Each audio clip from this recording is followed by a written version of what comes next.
नमस्कार दोस्तों, आप सभी का स्वागत है मेरे YouTube चैनल पर। दोस्तों, आज के इस वीडियो में बात करने वाले हैं वाइग्रा के बारे में। वाइग्रा एक ऐसी दवा जो कि बुढ़ापे में भी जवानी का आनंद दे देती है। लेकिन दोस्तों, जो वाइग्रा है एक मार्केट इंडिया ब्रांड नेम है, जिसका साइंटिफिक नेम है सिल्डेनाफिल। सिल्डेनाफिल नाम की जो दवा है दोस्तों, वो डेवलप की थी फाइजर नाम की कंपनी ने। लेकिन दोस्तों, एक एक्सीडेंटल एक खोज थी कि ये यूजफुल है इरेक्टाइल डिस्फंक्शन के लिए। जब दोस्तों ये सिल्डेनाफिल के बारे में रिसर्च कर रहे थे, इस पे क्लिनिकल ट्रायल चल रहे थे, वो ट्राई कर रहे थे कि एक चेस्ट पेन या अंजाना के खिलाफ कोई दवा खोज ले। जब ये पहला क्लिनिकल ट्रायल इसका खत्म हुआ सिल्डेनाफिल का, तब जो उसके हेड थे ओस्ट्रोवॉल, उन्हें पता चला कि जो सिल्डेनाफिल है वो इतनी कारगर नहीं है चेस्ट पेन या अंजाना के खिलाफ, लेकिन ये काफी बेनिफिशियल है इरेक्टाइल डिस्फंक्शन में। उसके बाद फाइजर कंपनी ने पूरा जो अपना रिसर्च था वो इरेक्टाइल डिस्फंक्शन के लिए जो कितनी फायदेमंद है ये ढूंढने के लिए लगा दिया। जब इसके क्लिनिकल ट्रायल्स खत्म हुए तो ये सिद्ध हुआ कि इरेक्टाइल डिस्फंक्शन में काफी बेनिफिशियल है। उसके बाद उन्होंने 1996 में इसका पेटेंट लिया। 1998 में उसे FDA अप्रूवल मिला इरेक्टाइल डिस्फंक्शन के खिलाफ। तो उसके बाद फाइजर कंपनी ने इसको मार्केट करना शुरू कर दिया। पहली ऐसी दवा थी जो कि ओरली ली जा सकती थी इरेक्टाइल डिस्फंक्शन के लिए। 2017 तक वो जेनेरिक दवा नहीं थी। उस समय में फाइजर कंपनी ने बहुत सारा पैसा कमा लिया इससे, बहुत सारा। लेकिन दोस्तों, एक अलग तरीके से पॉपुलर हो गई, क्योंकि जो वाइग्रा या सिल्डेनाफिल दवा थी वो इरेक्टाइल डिस्फंक्शन पेशेंट्स के लिए एक नई जिंदगी दे देती थी।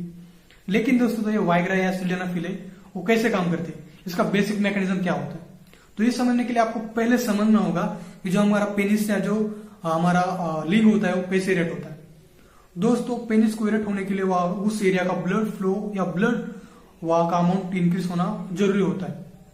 ये बेसिकली हमारे जो बॉडी में कैसे होता है, जब हमारे माइंड में थॉट्स या हम शुरू होते हैं या हम फोर प्ले कर देते हैं, तब उस वक्त क्या होता है कि जो उस एरिया की जो ब्लड वेसल्स है वो डायलेट हो जाती है। वो डायलेट कैसे हो जाती है, तो वहां पर नाइट्रिक ऑक्साइड नाम का एक गैस प्रोड्यूस होता है। नाइट्रिक ऑक्साइड क्या करता है, साइक्लिक जीएमपी एक नया एक फैक्टर होता है, उसको प्रोड्यूस करने में मदद करता है। और जो साइक्लिक जीएमपी होता है वो ब्लड वेसल को डायलेट करता है, यानी उसकी साइज बढ़ाता है। ब्लड वेसल की साइज बढ़ जाए तो वहां का ब्लड फ्लो बढ़ जाता है, और उस एरिया का ब्लड फ्लो बढ़ जाएगा तो वहां पर इरेक्शन होगा। तो ये थी बेसिक मैकेनिज्म। लेकिन जो इरेक्टाइल डिस्फंक्शन के जो पेशेंट होते हैं उनमें क्या होता है, जो नाइट्रिक ऑक्साइड होता है ना, उसके अमाउंट कम होता है, यानी प्रोड्यूस करने में कोई डिफिकल्टी आ जाती है उस पेशेंट में, वो डिसीज होता है। लेकिन जो वाइग्रा या सिल्डेनाफिल क्या करती है, जो साइक्लिक जेएमपी जो लास्ट प्रोडक्ट है ना, जो कि ब्लड वेसल को डायलेट कर रहा है, जो मदद कर रहा है ब्लड वेसल की साइज बढ़ाने का, उसको डिस्टर्ब होने से बचाता है। तो उसे डिस्टर्ब कौन करता है, फॉस्फोडाइस्टेरेस 5 नाम का एंजाइम होता है नॉर्मली हमारे बॉडी में, वो डिस्टर्ब करता है साइक्लिक जेएमपी को। लेकिन वाइग्रा क्या कर देती है, उस फॉस्फोडाइस्टेरेस एंजाइम को ब्लॉक कर देती है, जिससे कारण क्या होता है, साइक्लिक जेएमपी डिस्ट्रॉय नहीं होगा। साइक्लिक जेएमपी डिस्ट्रॉय नहीं होगा तो उसका अमाउंट बढ़ेगा और वो हेल्प करेगा ब्लड वेसल को डायलेट करने में। तो ब्लड वेसल डायलेट हो जाती है और इसके बाद पेशेंट का इरेक्शन हो जाता है और पेशेंट उसका फायदा ले सकता है। इस जो ड्रग होता है उसका 20 मिनट के अंदर एक्शन स्टार्ट हो जाता है और 2 घंटे तक चलता है।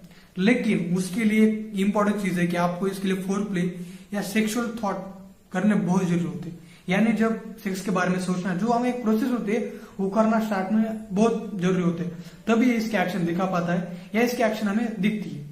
तो चलिए दोस्तों, इसके साइड इफेक्ट्स क्या होते हैं ये देखते हैं।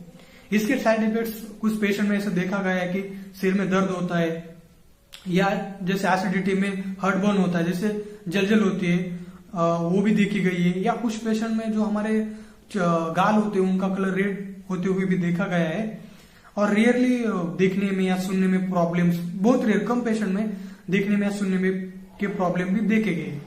दोस्तों, ये तो जानकारी दी वाइग्रा या सिल्डेनाफिल के बारे में। ये वीडियो आपको कैसा लगा ये मुझे कमेंट बॉक्स में जरूर लिखेगा। पसंद आएगा तो इसे लाइक कर देना। Bye bye.